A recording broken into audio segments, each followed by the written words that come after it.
Good afternoon, everyone. Good afternoon to the exuberant audience, to the panelists, and looking into and hearing about the plausible discussion of the first panel discussion wherein we were adapting to the future of the work. Herein we are talking about the smart structures and digital brains wherein the AI meets the core engineering. AI had always been, since beginning, from its induction, has always been into including the brains or working like the brains. So wherein we are looking into the transformation wherein the core engineering has to be imbibed with AI. We talk about the smart bridges, we talk about the intelligence, we talk about the pharmacy, we talk about the finances, and we talk about the defense. In whatever the sector you talk about, we talk about AI. In addition to this AI, we talk about the security part as well, so that the data which we are looking into shall be used, input and output shall come into the expected things. So herein, I'll dive down into the discussion without taking much time. I'll look into the things wherein what our panelists talk about AI as a digital brain, which is just not metaphorical word as of now, because this brain, which is intelligent, is talking about how it shall learn, how it shall act upon. The agentic AI, which we are working up now, is just not assisting us, it's acting upon. So we need to be very, very mindful about how we are using AI, how we are coming up into the smart things. So welcome you all, and we'll come up with without taking much of the time, we'll come up with the first question for Professor Shalabh. What does the convergence of AI and core engineering discipline look like into your field today? Yeah, okay, thank you very much, and good afternoon to you all. Yeah, I can give you my background so that you can understand my views. I'm basically a professor of statistics and data science. I was trained in statistics, but later on it was turned into data science, which is without artificial intelligence, it cannot be done. So I'm basically a converted data scientist. And yeah, I was the Dean of Academic Affairs at IIT Kanpur and I completed my tenure a couple of months back only. So I have taken care of this engineering education to the entire institute, and I have seen that how this AI has started. My first question to all the audience is this: what is this AI? Where are you going to use it? Everybody is looking for AI, but where? The main thing is this: it has to be used into the sciences. Either it is medical sciences, engineering sciences, or data sciences. In order to implement the AI, the first core part is that we have to learn the basic fundamentals. If we don't know what is to be programmed, what are we going to really program? I always tell to my students, you first decide what you want to be, whether you want to be a compounder or a doctor. As I can share that we have implemented a couple of projects in the government of India based on artificial intelligence, and they were a couple of years back when the ChatGPT was not even there. So my first advice to everybody is that we have to concentrate on the core sciences, basic fundamental of the sciences to be taught to the students so that they can contribute in the development of the AI and sciences. They can contribute in the solutions. Until they understand the solution, they cannot program it. And nowadays, this AI is helping us a lot. But we don't have to become its slave. We are going into interdisciplinary sciences now, where we not only need to learn our subject only, but the concept from other subjects. And in that case, AI is really helping us. I may not be, whenever I'm trying to develop a product, the product is not going to be based only on one engineering. In the mechanical engineering, they have to do the robotics. So for that, they need to understand the basic fundamentals of mechanical engineering, and then they can develop a program that how it has to be converted into an artificial intelligence program. The same thing is happening in biological sciences, biological engineering, chemical sciences, how the atoms and molecules are going to behave. For that, they are trying to get the data. And then data has to be implemented over the real life modeling issues, which are now implemented through AI models. AI models are nothing, but they are the simple application of the basic fundamentals through a good programming, to my opinion. So now in all the engineering sciences, medical sciences, this AI is becoming a very good support. It is reducing the time. It is bringing many more concepts into picture for which we take a very long time to develop. The AI is helping with their knowledge. Two different people contribute their knowledge in two different areas, and AI inbuilds them together. So in all the sciences, now the core sciences and AI, they are becoming closer and closer. But what we have to remember always, that where I have to apply the AI. What are we really going to do? AI is our supportive. A core engineering can use AI. AI cannot use the core engineering. It is not the reverse way route, reverse way. Many times as a professor, as a basic fundamentalist, I can see that AI is not always getting us the correct result. Whether the result is correct or not, for that you need the basic knowledge of the sciences fundamental. And that is why at IIT Kanpur we always say we don't teach engineering. We teach engineering as a science. So that is my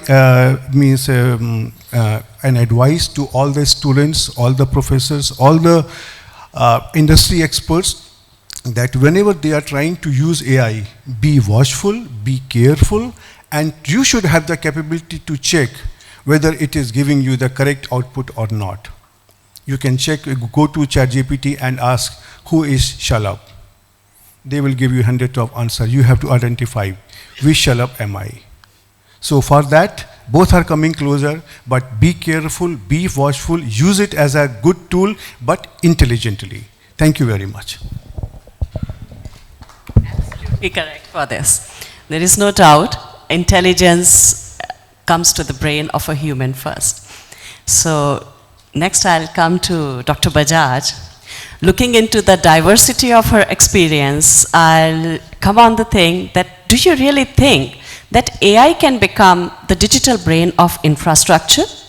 If yes, then how do you balance the automation with engineering intuitions and the human oversight? And if no, can you justify that?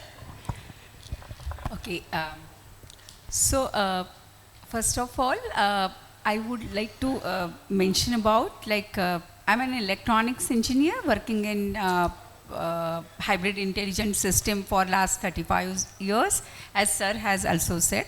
So working in being in electronics, working in intelligent transportation, now medical data science, and number of, and if you can see, the intelligence in all applications, whether it is health data or it is, transportation, or it is purely electronic system, everywhere. What is, link between the core and purely computer science, that breach, which was there since years. You call it fuzzy, you call it neuro, you call it chaos engineering, genetic, hybrid. So all that was there. Now, when you are talking about how is going to be digital infrastructure, right? So I would say, first of all, to bridge this, everyone has to have knowledge about few courses, and then probably within the institution, if you are using AI, any organization. So somebody has said in the earlier panel discussion, so smart work and, so I would say every organization, whether it is academia or industry, if I will be using the AI infrastructure,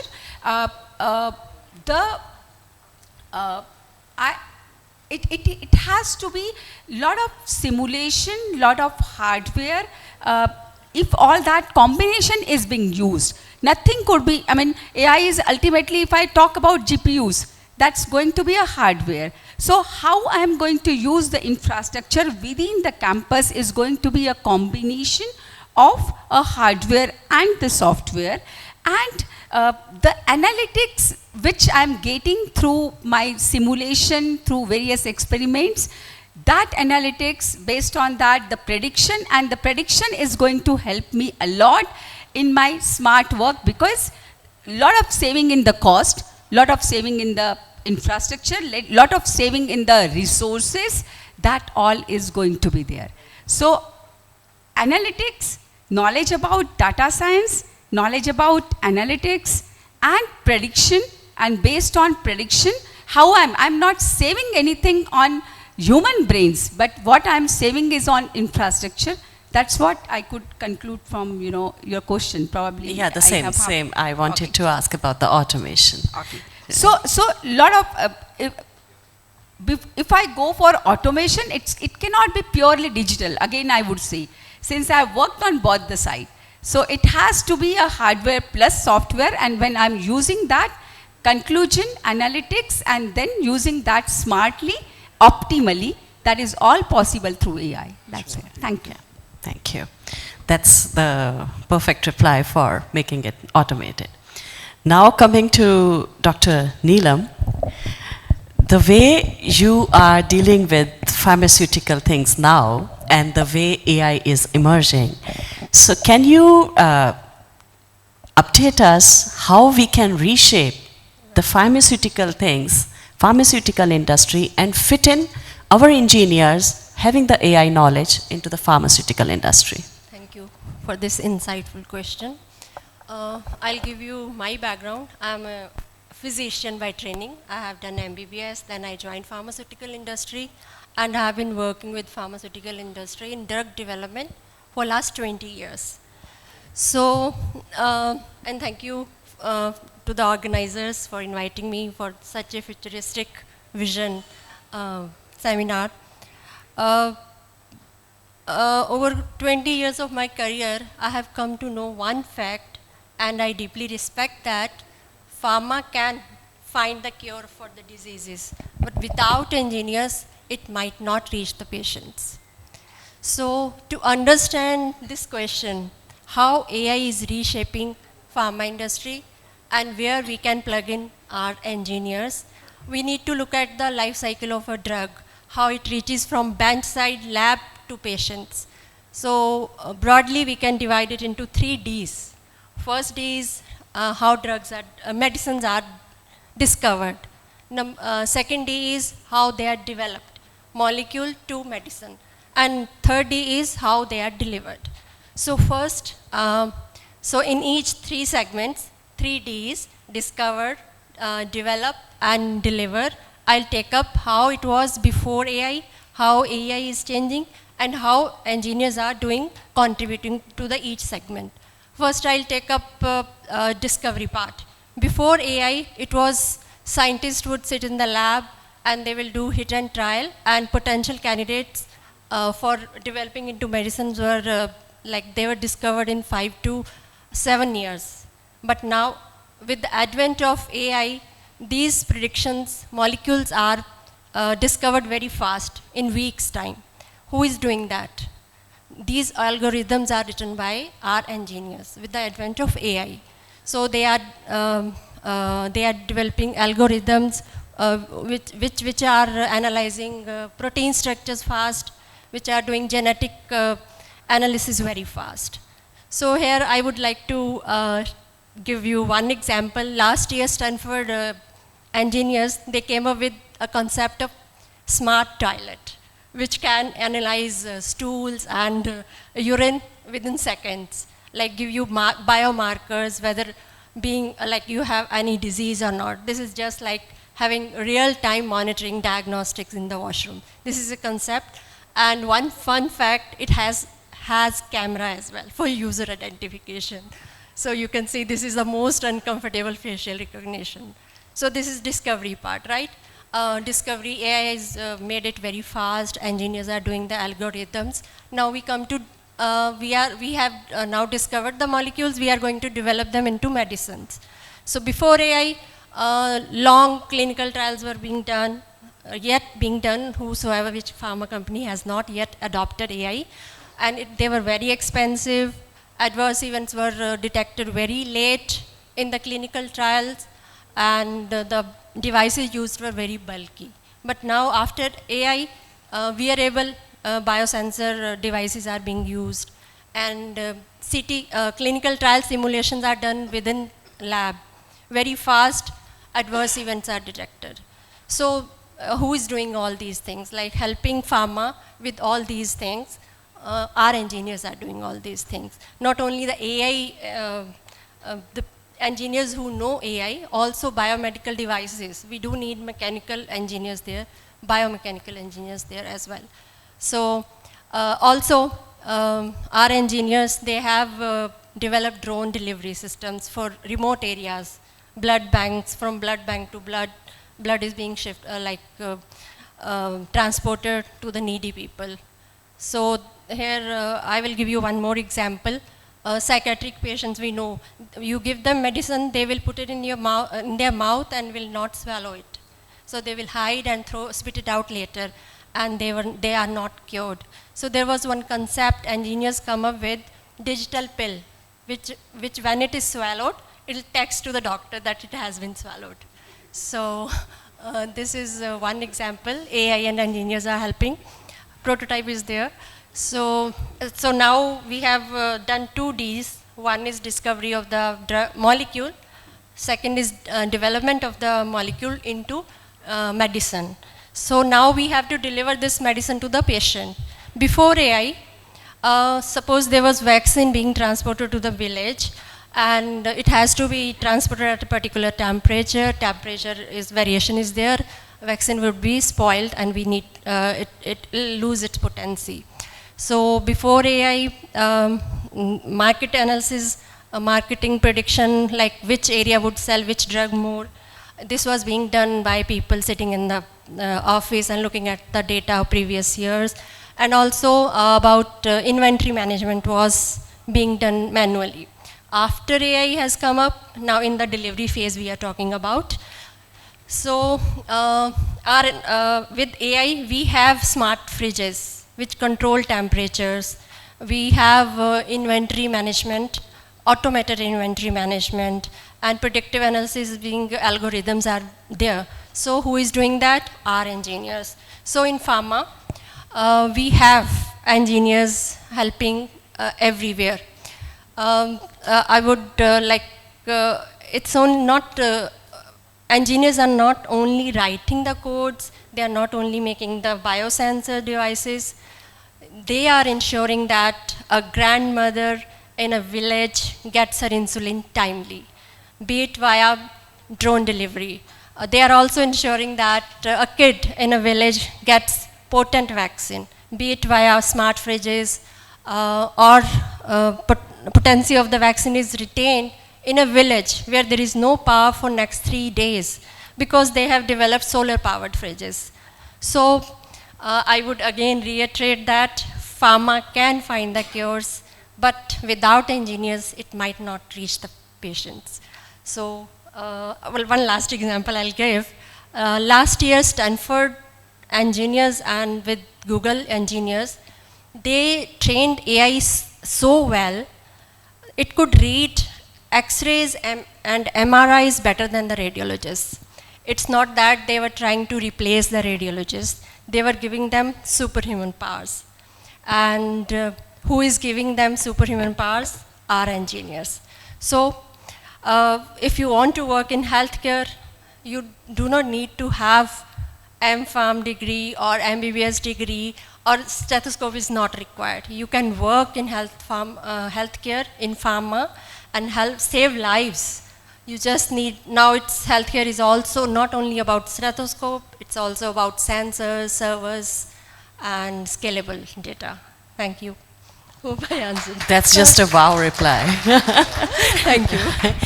Thanks a lot for mentioning all the intricacies about your field. And from your reply, I have got about 10 to 12 problem statements for my students. Thanks for that. So my next question is for Dr. Gupta. I'm not doctor. I was, that's what's skeptical about it, that's what I looked at you. No, no, no. So could you please share a compelling example of how AI-driven innovations in smart structures has created tangible value in your organization? All right. That's a very interesting question. First of all, thank you for inviting me here. I'm a substitute to Dr. K.K. Dave. All right. So I was just told to come and speak here in the morning. And I'm the odd man out. I'm neither a doctor, neither an academician. I'm a purely marketing and sales person. That makes more sense then. Absolutely. I work as the Chief Strategy Officer for Entrelogy Business School, which is based out of Pune. I believe just before this discussion, Mr. Amresh said about entrepreneurship. We are the first institute in the country which is coupling entrepreneurship and startup together. There is no institution in the country. So we are the first ones.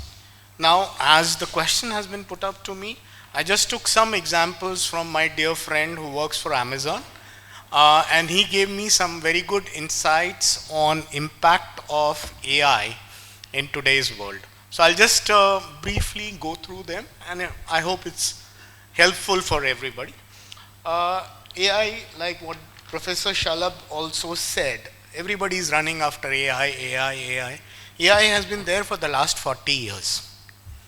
And if you go step by step, AI, machine learning, deep learning, and generative AI. That is what we are all talking about. Now, if you look at example, now from an academic perspective, if you look at application of AI, if you look at online assessments, facial recognition can definitely figure out whether it is Bhupesh Gupta or a twin of Bhupesh Gupta which is giving the exam. So it could control a lot of things on online assessments. The second, which is very, very interesting, is about Avatar being your research assistant, and it could do wonders for the faculty members in terms of helping them to do their research. I'll just give you an example. I did my MBA in Australia way back in 1996. I was a RA to one of the faculty members who was from US. I still remember, like, we used to use a lot of computers that time to help them find out what they were looking for. So I mean to say here that AI has just come in the last few years, but use of knowledge, use of data which was available online that time, it was all being given to in the right perspective. So AI is something which is gathering from everywhere and putting it in the right perspective. That is what I feel. The next example is now for institutions. Admissions is something everybody runs across. Now AI can help defining the student through a bot, that okay, what is his or her eligibility, how he or she can fit in the entire system of the university. It can help them to even define the loan status. So AI can help universities, students to ease their admission processes. The last but not the least, which I would like to talk here about, is, which I have personally seen. I was in Thailand for 10 years and I used to manage projects for HCL. So Procter & Gamble was my client, and they had their entire production. They used to manufacture some of the soaps which were exported across to US and everywhere. India में क्या करते हैं कि अगर वो चिपका नहीं होगा तो पंखा लगा देते हैं, तो जहाँ पे वो उड़ जाता है तो समझ जाओ वो चिपका नहीं है. But in Thailand, what I could find out, they had an entire assembly line. They didn't have manpower, and they used to have sensors to check where the packet has not been stick. So AI was being used in Thailand. This was in 2017 and 18. So what I mean to say is, these are some of the impact of AI in the last 4 or 5 years, which I have personally felt. And I don't know much about what is artificial intelligence because I'm not from the academia, but I read sometimes and I find it interesting. So that's my perspective towards impact of AI in today's world. Thank you so much. Thank you, sir. That makes more sense with the more wise examples. There is no doubt there is a paucity of time and there is much more to discuss about. So I'll come back to with all these discussions looking into the industry aspect, looking into the marketing aspect, looking into the data analytics and the mathematics aspect. I'll ask one more question from Dr. Bajaj. That as AI becomes the integral to engineering, how should universities rethink core engineering curricula? Because in the previous discussion, we were into that curricula and the industry discussion, what has to work more, if you can put more light on that. Yes, I believe most of the universities now are coming up with, especially for the non-engineering programs, integrated with the AI curriculum. Now, how this would be? So, probably in previously for 2 universities, more than 100 programs we have integrated. I believe to start with,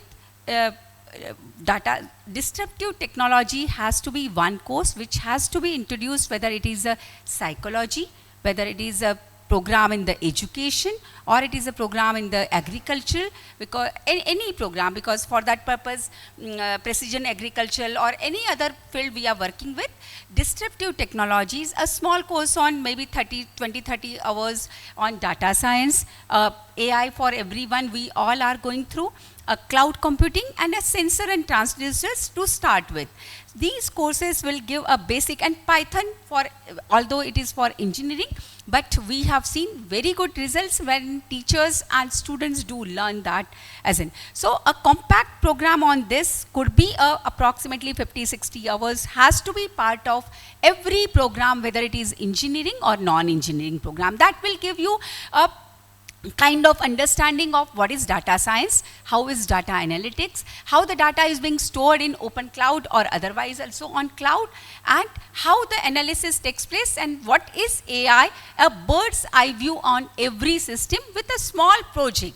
And that gives you understanding. The core engineering would be linked with, and bird's eye view will give you an example when you are going with a multidisciplinary team, some projects based on your field. Whether it is a psychological students, they are working on some assessment, and based on assessment, how AI can help them in their assessments. If it is a agricultural, smart IoTs, how the smart irrigation system can work, how the smart crop system can work, crop prediction, lot of projects can be done. Similarly, if I am working on a social science, how the hospitality industry, AR, VR, and lot of projects can be done. So that will give him bird's eye view at first year level, and then gradually based on cohort, which domain the student wanted to be, they can go into. So that is very, very important that every graduate program or postgraduate program, especially graduate I am talking about, some small understanding of these capsule models of disruptive technology along with AI has to be part of. Thank you. Thank you, ma'am. Thanks a lot for putting up a light on this. Now, listening to the exceptional leaders from the academia and industry, if I come to the conclusion of it, it makes like that we need to use the AI, there is no doubt about that. But the ethical and responsible AI, which mainly focuses upon the pharmaceutical sector, that makes more sense. That knowledge is needed to the students, the generation which is upcoming, who finally has to deal with Industry 5.0 and Industry 6.0 now, wherein the more of the projects and the practical implementations lies.